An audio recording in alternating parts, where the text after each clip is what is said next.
Kissimmee Police Sergeant Sam Howard died exactly 2 years ago today. Officer Matthew Baxter died the day before, ambushed and shot in the face, prosecutors say, by Everett Miller. Today, Miller gets his day in court. News 6's Eric Von Anken is covering Miller's double murder trial at the Osceola County Courthouse. So, Eric, we are now almost 8 hours into jury selection. How far have they gotten?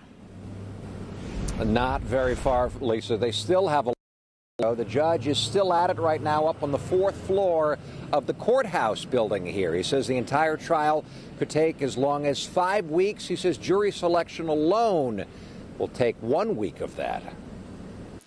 Simply put, we need your help. We recognize that serving on a jury for 3 to 5 weeks can present a hardship for some of you.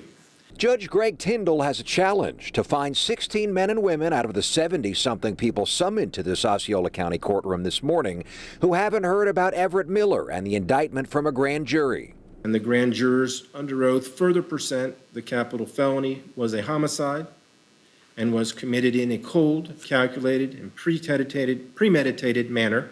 Or jurors who at least aren't biased by the allegations that Miller murdered Officer Matthew Baxter and Sergeant Sam Howard 2 years ago on a Kissimmee street corner known for drug sales just a mile or so from this courtroom. So in order to assure that everyone who is present is qualified at this time to serve as a juror, I do have a few questions. Judge Tyndall also has to make sure that jurors will be able to recommend death if they find Miller guilty and if they believe he deserves it. And that's why Marion County Special Death Penalty Prosecutor Brad King was assigned to this case.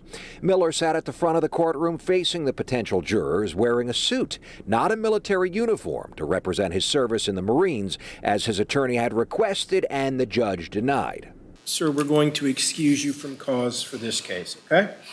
The judge excused dozens of juror candidates throughout the day, first because they said English was not their first language and they didn't understand the proceedings, but also because of a hardship, a real reason that they couldn't sit through a trial for up to 5 weeks.